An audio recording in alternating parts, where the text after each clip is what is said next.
नमस्कार मेरे प्यारे साथियों, मैं डीपी आज एक नए वीडियो के साथ आप लोगों के सामने हूँ। और मेरा ये वीडियो है इकोनॉमिक टाइम्स से लिया गया है, 29 अप्रैल 2025 का है। ये खबर पीटीआई न्यूज़ में भी, press trust of India news में भी छपी हुई है। 29 अप्रैल 2025 को जी न्यूज़ ने भी इसको कवर किया है 30 अप्रैल 2025 को,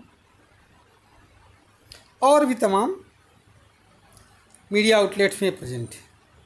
खबर है इकोनॉमिक टाइम्स की हेडलाइन जो है कि Russia build surprises in S-400 air defence missile system supplied to China. China को रूस ने जो S-400 मिसाइल डिफेंस सिस्टम दिया है उसमें कुछ सरप्राइजेज बिल्ड कर दिया है, आश्चर्यजनक कुछ ऐसी चीज़ बिल्ड कर दिया है जो अनएक्सपेक्टेड, और इसको आज तक चाइना ने बताया नहीं किसी से। हालांकि ये बात अलग है कि जो रसिया ने जो चाइना को दिया था वो दूसरा वेरिएंट था, वो था वेरिएंट इंडेक्स के, और इंडिया को जो दिया था S-400 का वेरिएंट, एक्सपोर्ट वेरिएंट, उसका नाम है S-400 इंडेक्स आई। अब इंडेक्स के और इंडेक्स आई में अंतर होते हैं। जितने इंडेक्सिंग की जाती है इस तरह से, उसमें जितने फीचर्स या डिफरेंसेस होते हैं उसके आधार पर इंडेक्सिंग की जाती है। अब यहाँ पर जो रसिया के साथ डील हुई इंडिया की, वो 2019 में हुई थी, काफ़ी महंगी डील थी। चाइना के साथ भी जब हुई थी 2014 में हुई थी, उस समय के हिसाब से भी महंगी डील थी, कोई सस्ती डील नहीं थी, बिलियंस में थी, $3 बिलियन की डील थी। अच्छा, चाइना वाले में लिमिटेशन कुछ ज़्यादा ही थी।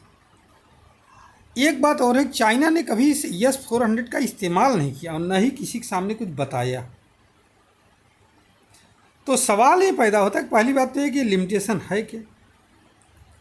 तो लिमिटेशन तो क्या है, डायरेक्ट तो किसी को नहीं मालूम है, क्योंकि PLA कभी कोई चीज़ बताना नहीं चाहती। लेकिन कुछ रसियन मीडिया आउटलेट से, एवियन न्यूज़ 24 से, इन सब से कुछ से खबरें छप करके आई हैं, छन करके आई हैं, जो ये बताती हैं कि कुछ न कुछ सिस्टम में एक झोल हुआ है। एक रिपोर्ट ये कहती है कि जो रसिया था, वो चाइना था, वो उसकी कोडिंग को चुराना चाहता था, उसमें कुछ छेड़खानी करना चाहता था, पता लगाना चाहता था। इसी से रसिया ने कुछ ऐसा सिस्टम किया था कि अगर कोई आदमी उसकी टेक्नोलॉजी को छुड़ाने की कोशिश करेगा या कोडिंग वगैरह में कुछ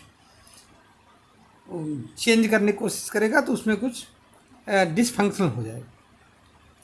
और उसके बाद से ही चाइना ने किसी के सामने इसको नहीं रखा, बल्कि इनको ऐसी जगहों पर तैनात किया गया है चाइना में ही जहां इनका कोई काम ही नहीं। अब क्या है क्या नहीं है, तो सत्यता तो बाद की बात है। मतलब ये तो अभी तक पूरी तरह से नहीं खुल करके आता है, क्योंकि मामला रक्षा से जुड़ा हुआ है, और वो भी चाइना जैसे कंट्री में। आप कैसे उम्मीद कर सकते हो कोई चीज़ वहाँ से बाहर आएगी। लेकिन है कुछ बहुत बड़ा झोल, और उसमें मेन चीज़ यही बताया गया है कि रशियन मीडिया आउटलेट्स के थ्रू कि इसमें कोई कोडिंग थी जिसको खोलने की कोशिश कर रहा था चाइना, और इसी के वजह से सब के सब सिस्टम डिसफंक्शनल हो गए हैं वहाँ पर। या रसिया ने कुछ ऐसा बनाया होगा कि अगर कोई गलत कोडिंग होगी तुरंत डिसफंक्शनल हो जाएगा ये।